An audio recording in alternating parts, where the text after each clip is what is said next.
Grabe ang ginawa ni Renz Abando sa player ng Sono. Supalpal malala.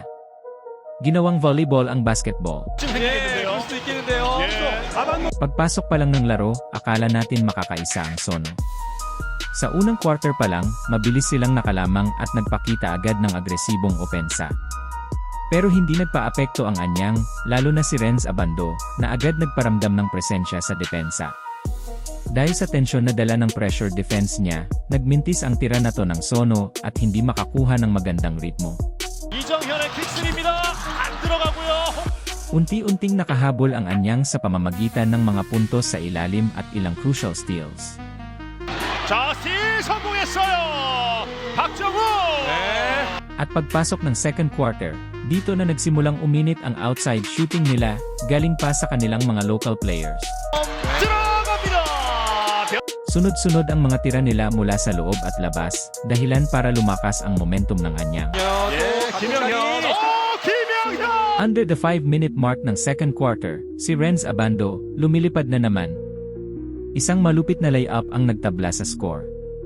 At hindi pa doon natapos, puntos pa sa ilalim, 정확하게 들어가면서 이제 tapos Renz Abando for 3. Unang tres niya sa laro at ramdam mo ang pagliyab ng crowd.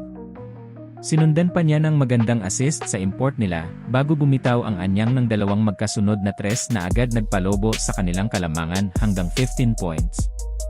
Pagdating ng third quarter, ito na naman si Abando.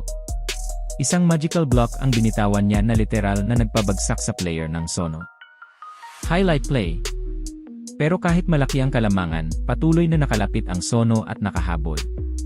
Sa 1-minute mark ng third, nagkaroon pa ng kaunting initan sa pagitan ng mga players.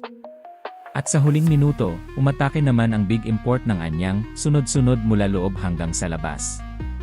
Fourth quarter. 7-minute mark. Tres mula sa lokal ng Anyang.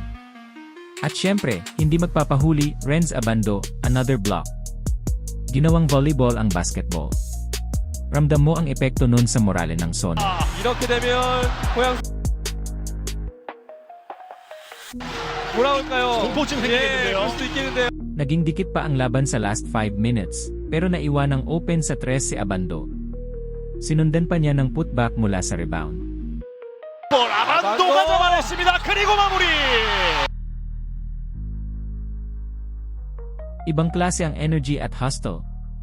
Sunod-sunod pa ang punto sa ilalim at sa labas ng Anyang para tuluyang tapusin ang laro. Sa huli, panalo ang Anyang. At si Renz Abando nagtala ng 11 points, 3 rebounds, 4 assists, at 3 blocks.